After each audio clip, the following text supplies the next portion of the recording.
going to enter a not guilty verdict on counts 1 through 6 and 7 through 15. However, the judge said he would enter guilty verdicts on the lesser included offenses. And with that, some closure to the November 2023 fiery fatal bus crash on I-70. The man you just saw there, truck driver Jacob McDonald, found guilty, but not on all counts and not the most serious counts, for causing the crash and the deaths of 3 students and 3 chaperones from Tusky Valley High School. This afternoon's verdict, the end of a long 18 months for the families involved. Not only for the 6 who died, but for the dozens more who were hurt. Closure is some sense for the family and friends. They're telling me that they feel definite loss of a lifetime after all of this. Now, as a reminder to you, this wreck happened in the westbound lane of I-70. The band was headed here to Columbus, but that crash happened in southwest Licking, so the trial happened in the county at the courthouse right here in Newark. Now, as you can imagine, the emotions were thick in that courthouse this afternoon. Tusky Valley families had been waiting a year and a half for this very day. The outcome was not what they expected or what they wanted. We were sitting in a conference room right here with many of those family members as they watched that verdict come in.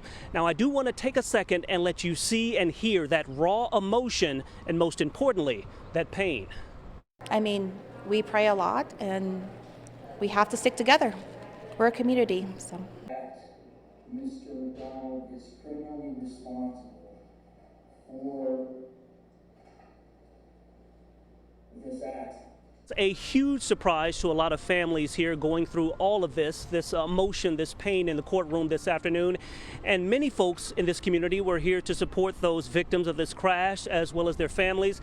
Aaron Simonek was in that courtroom when the judge made his decision. And Aaron, kind of walk us through the moments in that courthouse this afternoon. Yes, Rodney, good evening to you. Now, you could hear a pin drop in the courtroom this afternoon, moments before the judge did read his verdict. Out of 26 charges, McDonald was facing a total of 6 counts he was found guilty on. The defense attorney's strategy was to resort to using a bench trial to have the judge decide McDonald's fate instead of a jury. Judge Branstool telling the emotional Tusky Valley crowd evidence could not prove McDonald acted recklessly or knowingly caused physical harm the day of the fiery bus crash along I-70 in Etna. Out of the 26 counts in total, McDonald was found guilty of 6 counts of vehicular homicide. I find that Mr. McDonald is criminally responsible for this accident, this collision.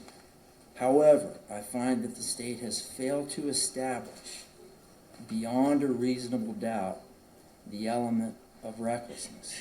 As the judge read the verdict, distraught Tusky Valley community members inside the courtroom left stunned. Realistically, our system is one based on law and based on facts. Juries decide cases, and in the absence of juries at the election of the defense, they can request a bench trial. That is our system. We respect the decision of the court. McDonald's attorney said he strategically tried this case to the bench, opting for the judge to consider all facts opposed to a jury. You know, there's 1.8 terabytes of data that we went through related to this case. I think when you look at the facts, it was an absolute tragic accident.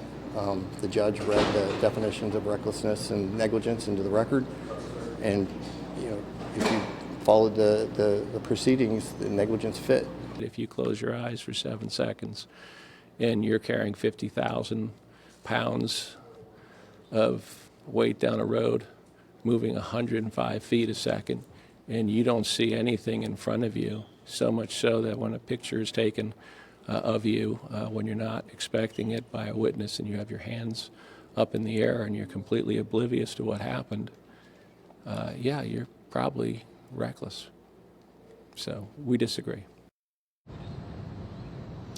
Now, a sentencing date has yet to be set for McDonald. He does face now only up to 18 months in prison. Rodney, definitely not the outcome the Tusky Valley community was looking for today. Certainly not, Aaron. And for loved ones of the victims, this was certainly not the news that they had been hoping to hear. Many left this courthouse in tears. Silence, cries, hurt. anger. Tense moments playing out in a Licking County courtroom Friday. No, justice was not served. Semi-driver Jacob McDonald learning his fate a year and a half after that devastating wreck along I-70. Can you please just be honest and say what you did that day and that you're sorry? The fiery crash taking the lives of 3 Tusky Valley High School band members, John Wyatt Mosley, Caitlin Owens, and Jeffrey J.D. Worrell, along with a teacher and 2 chaperones, Dave Connett, Christy Gaynor, and Shannon Wigfield. The group was on their way to Columbus for a performance. Nobody wakes up in the morning wanting to go kill 6 people and injure and hurt another 50 plus. But on the other hand, he did. And so just saying something out loud and just having a statement at all from the heart to the families, I think would be remarkable. McDonald was facing 26 charges, including 6 counts of aggravated vehicular homicide. Prosecutors arguing he was distracted by his phone at the time. His defense team saying he was traveling under the speed limit, saying the crash was the result of traffic slowing due to a previous wreck. Loved ones of the victims emotional, taking in the verdict. Closure is not in the words right now, I don't think. The families of the victim had been waiting for what they call closure and justice. The Tusky Valley community supporting them on this day, helping them to make it through, something they say will never get any easier.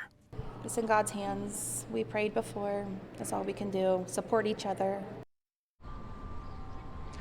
And just this afternoon, we also got a statement from the attorney representing the family of Shannon Wigfield. And it says in part, today's verdict acknowledges that Mr. McDonald is responsible for the crash that took Shannon Wigfield's life. But for the Wigfield family, the outcome is bittersweet. It goes on to say, through the civil case, we will continue to push for full truth and lasting change. We owe that to Shannon and to every family traveling Ohio's roads to help ensure a tragedy like this will never happen again. And many of those families involved in this tragedy, they say the next step is speaking to Jacob McDonald directly. When he's back in this courtroom to be sentenced, loved ones say they will be able to give victim impact statements. It's something that expected to be certainly powerful to hear those words. And Mike and Jessica, we will have a lot more insight on this story for you tonight at 6 as well.